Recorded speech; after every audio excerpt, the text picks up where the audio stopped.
हल्द्वानी शहर एक बार फिर सनसनीखेज गोलीकांड से दहल उठा है। रामपुर रोड स्थित जज फार्म क्षेत्र में दिन दहाड़े हुई फायरिंग ने पूरे इलाके में दहशत फैला दी। भाजपा पार्षद अमित बिष्ट उर्फ चिंटू पर एक युवक की गोली मारकर हत्या करने का गंभीर आरोप लगा है। मृतक की पहचान नितिन लोहनी निवासी जज फार्म के रूप में हुई है। प्रत्यक्षदर्शियों और शुरुआती जानकारी के मुताबिक फायरिंग पार्षद के घर के बाहर हुई। आरोप है कि अमित बिष्ट ने अपनी लाइसेंसी रिवॉल्वर से नितिन पर गोली चलाई, जिससे उसकी मौके पर ही मौत हो गई।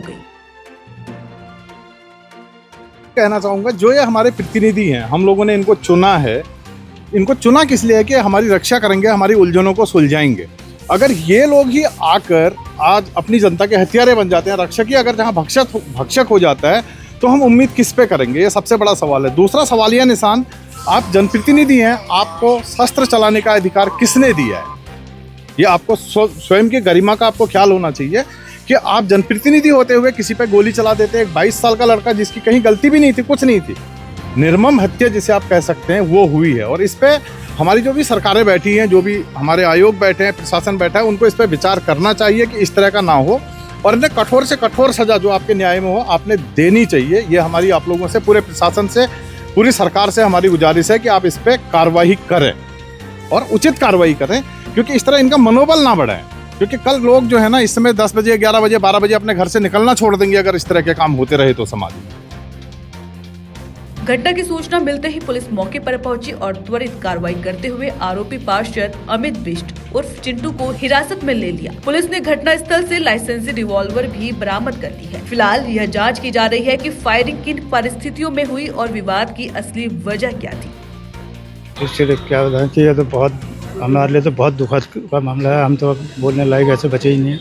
हमें तो बहुत बड़ा अफसोस हो रहा है कि ऐसी चीज़ें नहीं होनी चाहिए शहर के अंदर। कभी भी कोई भी हो, पार्षद हो या मैं हूँ, आम आदमी कोई भी हो, ये काम मतलब गलत हुआ तो गलत हुआ। बहुत हमें बहुत इसकी निंदा करते हैं। प्रशासन से भी हम रिक्वेस्ट करते हैं कि इसकी कुछ ना कुछ ऐसा संज्ञान लिया जाए जिससे कि मतलब आगे भी किसी को ऐसा करने की इज्जत ना पड़े। इसलिए हमें आगे बोलने की स्थिति में थोड़ा कम है। इसलिए हमारा निवेदन है कि बस ऐसे लोगों को बख्शा ना जाए। किसी की भी संरक्षण ना मिलनी चाहिए, भले नेता हो या आम घर का कोई लोग। क्या आपको लगता है कि कोई प्राण रंजिश वगैरह? ना, रंजिश से कोई मतलब नहीं। क्या नाम है? मेरा देवदत्त दिनवाल। सूत्रों के मुताबिक आरोपी पार्षद का नाम पहले भी विवादों से जुड़ा रहा है। एक पुराने मामले में भाजपा विधायक बंशीधर भगत को कोतवाली परिसर के बाहर धरना तक देना पड़ा था, जिसके चलते उस वक्त भी यह नाम खासा चर्चा में रहा था। घटना के बाद इलाके में भारी पुलिस बल तैनात कर दिया गया है। वहीं स्थानीय लोगों में इस घटना को लेकर गहरा आक्रोश देखा जा रहा है। इसी बीच हल्द्वानी विधायक सुमित हृदयेश भी घटना स्थल पर पहुंचे। उन्होंने पूरे मामले को गंभीर बताते हुए पुलिस से निष्पक्ष और सख्त कार्रवाई की मांग की। किसी भी दल का हो, ये ऐसे हिंसा करना और अपने हाथों में कानून को लेना, और किसी की बच्चा ही था 22 साल का, भी तो पूरा उसका जीवन उसके सामने था। पिताजी उसके पुरोहित हैं और दिल्ली में जॉब करता था, और ऐसे ही रात बेरात ऐसी अगर वारदात हो जाती है तो ये तो बहुत गहन विचार का विषय है और बड़ा शोध का विषय है। और बाकी में बहुत बुरा लग रहा है सबको। ऐसे नौजवान, हमारा सोचिए, ऐसे निर्मम हत्या उसकी कर दी गई। कोई भी दल का दल, ये कोई राजनीतिक विषय नहीं है, ये सामाजिक विषय है। समाज को समझना चाहिए कि ये जो शस्त्र हैं और अस्त्र हैं, इनके बारे में भी विषय में चर्चा होनी चाहिए।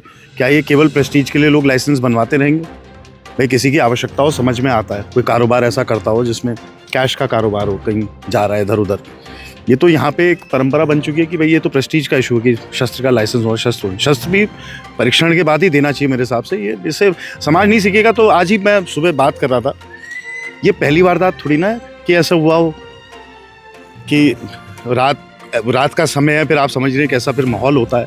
और पहली बार ही हुआ है क्या? ये कितने 47 साल की आयु तो मेरी हो गई, कितने वर्षों से देख रहे हैं, कितनी बारी होगा और कितनी बारी होगा और कितनी बारी होगा, ये प्रश्न है, बहुत गहन विचार का प्रश्न।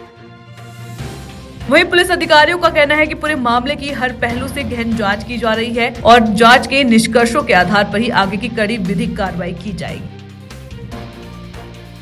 इसमें जो कल रात घटना हुई है, इसमें पीयूष लोहनी नाम के वादी जो हैं उनके द्वारा एक तहरीर दी गई है, जिसमें ये बताया गया है कि एक अमित बिष्ट नाम के व्यक्ति हैं जिनके द्वारा गोली मार के उनके ब्रदर नितिन लोहनी की हत्या कारित की गई है और तहरीर जस्ट हमें अभी प्राप्त हुई है। हम इसमें सुसंगत धाराओं में अभियोग इसमें पंजीकृत कर रहे हैं और फुल इन्वेस्टिगेशन इसमें हम लोग स्टार्ट करेंगे। उसमें जो भी फैक्ट्स आते हैं उसके हिसाब से हम लोग कार्रवाई करेंगे और अब तक जो है इसमें जो मृतक हैं उनके पंचायतनामा और पोस्टमार्टम की कार्रवाई इस समय चल रही है और फोरेंसिक यूनिट जो है उसने भी जो क्राइम सीन है उसको विजिट किया है, वहाँ से एविडेंस कलेक्ट किए हैं। तो इन सभी चीज़ों के आधार पे हम लोग इन्वेस्टिगेशन को आगे बढ़ाएंगे और इसमें जो जो फैक्ट्स आते हैं उसके हिसाब से इसमें अग्रिम कार्रवाई की जाएगी।